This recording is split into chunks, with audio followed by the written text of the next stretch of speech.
tudo aquilo que Deus, tudo aquilo que Jesus fez, tudo aquilo que Jesus disse, o mundo não bastaria para conter tantos livros.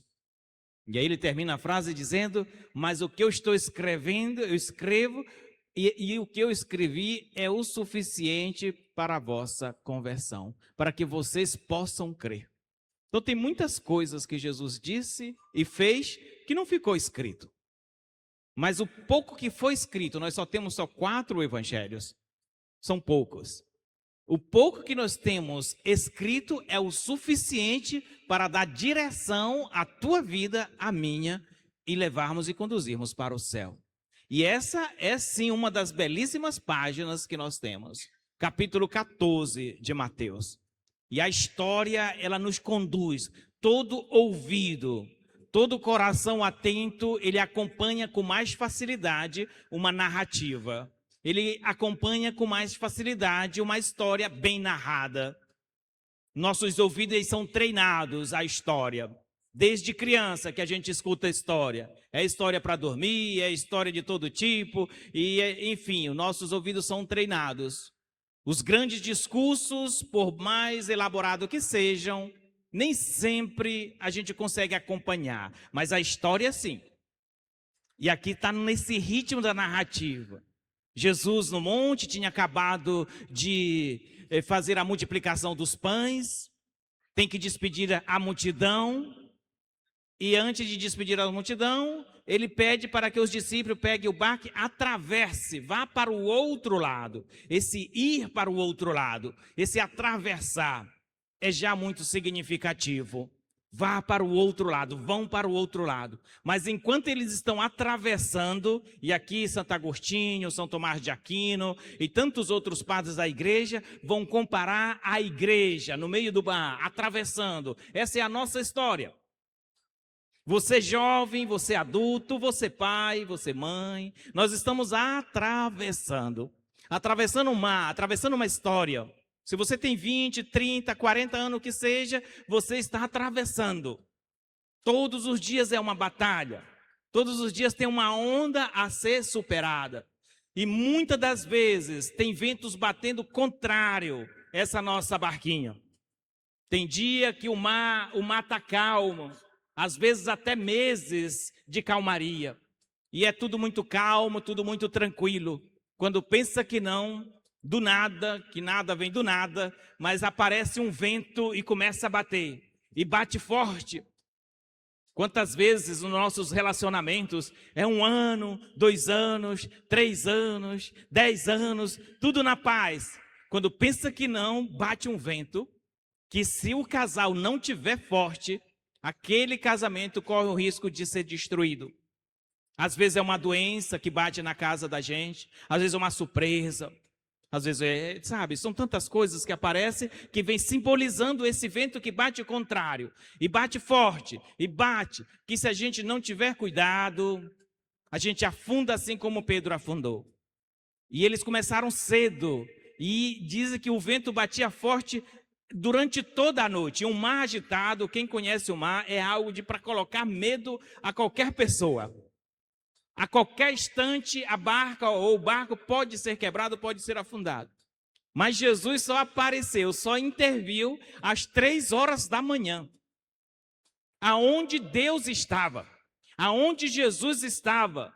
Por que ele não interviu às 8? Por que ele não interviu às 9? Por que ele não interviu meia-noite? Sobretudo nós que queremos que as coisas sejam resolvidas rápidas. Nós queremos soluções para tudo e imediatamente. E de repente tem uma espera. O esperar de Deus, ele é pedagógico. Ele não é ausência. E outra, essa aparente ausência de Jesus, esse silêncio de Jesus, não era silêncio de fato e muito menos ausência. Se vocês lembrarem bem como iniciou o texto, diz que Jesus, depois que despediu as multidões, ele subiu para o monte e foi fazer o quê? Sozinho? Orar. Guarde isso no teu coração. Se Jesus, por diversas vezes, sobretudo no Evangelho de Lucas, é apresentado como um homem orante, Jesus tinha necessidade de falar com o Pai, de se conectar com Deus. Imagine você, meu irmão. Todos nós, cansados ou não, todos nós, é uma necessidade vital se colocar em oração. Os padres do deserto diziam até que a oração, ela é o respiro da alma. Portanto, um católico que não ora, que não tira um minuto da sua jornada para consagrar a Deus, a alma dele está sendo sufocada. E enquanto eles estavam lá no meio do mar, e a barca agitando para um lado e para o outro, o mar muito agitado, lá no monte, Jesus orava, Jesus sustentava. Veja, quando você pensa que Jesus não está contigo, Ele está pensando em ti, meu irmão. Quando às vezes a gente passa pelo famoso deserto, que a gente não sente mais nada, na verdade Ele está olhando sobre ti, intercedendo sobre ti, Ele é o nosso único mediador. Nós temos que ter consciência disso. E aí, quando é às 3 horas da manhã, o horário mais fundo da noite, já próximo da aurora, Ele aparece. E quando Ele se apresenta, eles ficam com medo. E essa é uma outra palavra-chave para você guardar no seu coração. O medo é terrível. O medo, ele nos trava. O medo, ele nos paralisa. E eles gritavam de medo. Dizer, é um fantasma. Esse texto é um texto de revelação da identidade de Jesus. Guarde, porque no final, a frase para concluir o texto é exatamente essa. Verdadeiramente, tu és o Filho de Deus. O texto não vai terminar no fracasso. O texto vai terminar na glória. O texto vai terminar na vitória. O texto vai terminar com homens prostrados diante de Jesus, dizendo, tu és o Filho de Deus. Foram capazes de, no final, dizer, esse é o Filho de Deus. Essa é a missão de todos nós.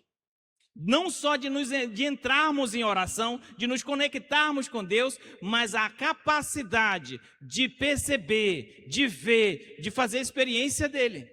Somente quem faz experiência de Jesus tem uma caminhada firme e não afunda nas primeiras batidas das ondas. E aí Jesus diz, coragem. Depois, não tenhas medo. E entre coragem e não tenhas medo, no meio tem um eu sou. No meio tem a revelação do nome de Deus. Eu estou contigo. Não tem nada de mais importante para você vencer qualquer batalha da sua vida do que perceber entre o teu medo e entre a tua coragem e o teu medo, perceber que tem um eu sou. Perceber que Deus está contigo. Ali tu se torna vitorioso. Ali tu te torna forte. Eu sou. Eu estou contigo. E quando Pedro desafia sobre essa identidade, ele diz, se és tu, chama-me para que eu vá ao teu encontro. Olha o que é que a fé causa e faz em nós. Caminhar sobre as águas, somente Deus caminha sobre as águas. Nós temos registro no Antigo Testamento, seja dos Salmos, seja de outros livros, onde mostra que só Jesus, só Deus caminha sobre as águas. Isso é próprio de Deus. O mar para os antigos simbolizava o caos, o mal. Então caminhar sobre as águas é o poder de Deus sobre todos os males. Mas o que é interessante nessa cena? Que não é só Jesus que caminha sobre o mar. De repente, um homem que acreditou em Jesus Cristo, a gente vê também fazendo a mesma coisa. Pedro caminhando sobre as águas. É um homem, não é Deus. Como pode ele também, assim como Jesus, caminhar sobre as águas? Ele só caminha sobre as águas porque está participando dessa presença de Jesus. Porque ele acredita. E de fato, enquanto ele está focado em Jesus Cristo, o seu olhar não se move nem para a direita e nem para a esquerda, ele está focado em Jesus Cristo, caminha tanto quanto Jesus. Que de longe vê duas pessoas caminhando sobre o mar. E o que move esse homem a caminhar sobre o mar sem ele afundar é a fé em Jesus Cristo. Tudo começa, a tragédia começa quando o vento bate. E na hora que o vento bateu, Pedro tira o foco de Jesus e foca onde? No vento. Pedro, provavelmente eu consigo quase que imaginar, vendo uma onda vindo na sua direção. Meu amigo, quando tu vê o problema te engolindo, quando tu vê o problema se aproximando de você, e mesmo assim você for capaz de manter-se fixo olhando para Jesus, é ali que se torna a grande diferença. Porque na maioria das nossas vezes, quando o problema bate, a gente tira o foco de Jesus e vamos focar aonde? Vamos focar no problema.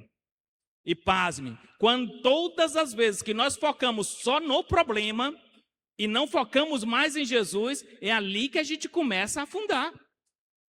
Tem muita gente que já está quase no fundo do poço, porque ele está focado somente no problema dele. Ele não é mais capaz de olhar para Jesus e ficar fixo nele, como Pedro fez no início da sua ação. É olhar para frente, olhar para Jesus, te dá direção, te dá orientação. Quem olha muito para os horizontes, perde a direção. Tem muita gente olhando com o canto do olho, né? Tem um horizonte fantástico para ver a vida dos outros. Ele olha aqui, ele olha ali, fica olhando para um lado e para o outro. Chega os olhinhos, corre. E tem uns que são bons nisso, viu? As mulheres, então, olha, as mulheres conseguem ver assim rapidinho, todo mundo, e a gente pensa que ela está olhando para a gente. Os homens é mais besta, a gente é meio zaroe, a gente tem que virar mesmo assim para a gente ver. Mas as mulheres não, as mulheres são sutil. Né? Tu para Jesus, já viu tudo. Já viu tudo, já sabe a cor que tu está vestido, já, sem se mover. A brincadeira à parte, quem fica olhando muito para os horizontes, perde a direção. E a direção é Cristo. O que salvou Pedro, quando no meio da sua dor, no meio do seu medo, no meio das suas ondas, no meio da sua batalha, está afundando, o que salvou Pedro, essa é uma outra frase para você guardar para sempre, é uma oração potentíssima, poderosíssima. Em uma frase, ele ergue uma oração que salva a vida dele. Ele dá só um grito quando ele está afundando: Senhor, salva-me. Esse deveria ser talvez o teu grito: Senhor, salva-me. Deveria ser. Às vezes a gente chega diante do Santíssimo e a gente não sabe nem o que dizer de fato. Às vezes a gente se coloca em oração diante de uma situação difícil que a gente está vivendo e a gente não sabe o que dizer. Diga e repita diversas vezes: Senhor, salva-me, Senhor, salva-me, Senhor, salva-me, Senhor, salva. É quase como uma Ave Maria repetida: Senhor, salva meu filho, Senhor, salva minha mãe, Senhor, salva, salva.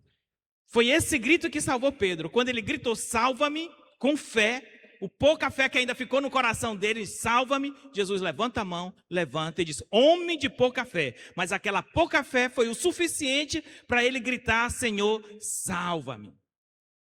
Eu não digo que nós somos perfeitos na fé, mas se você está aqui, a pouca fé que tu tem no teu coração, ela é o suficiente para você gritar: Senhor, salva-me.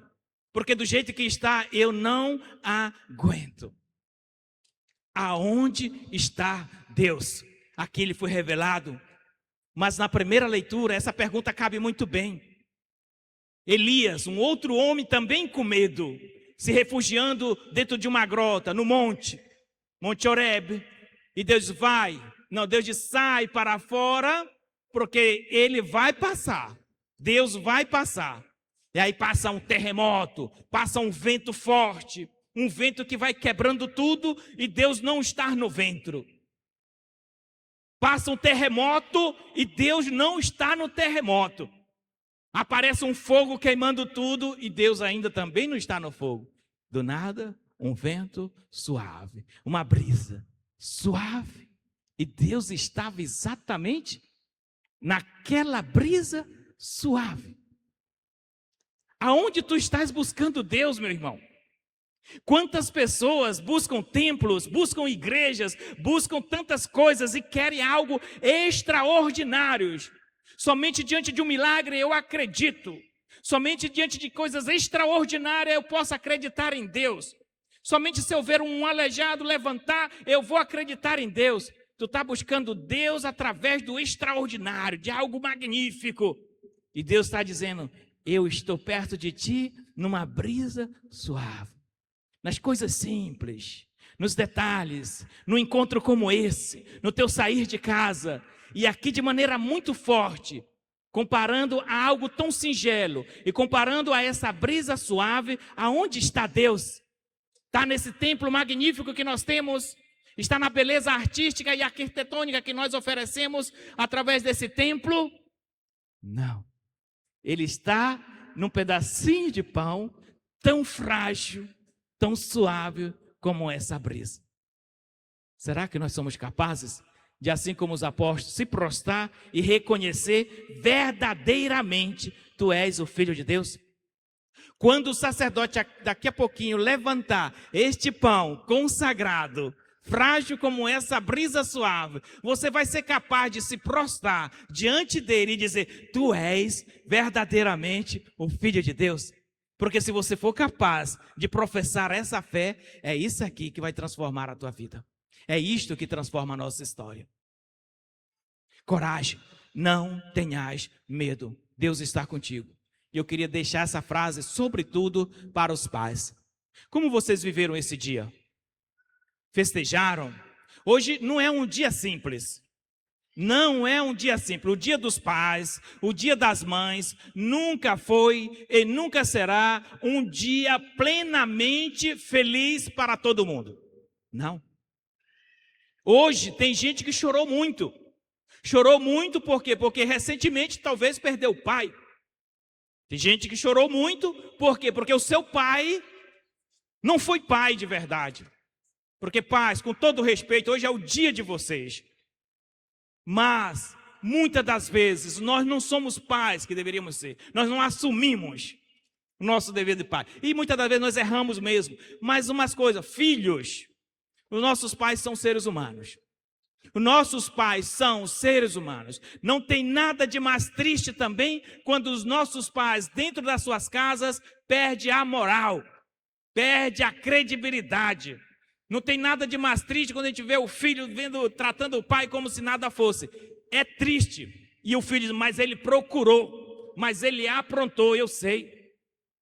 Eu sei.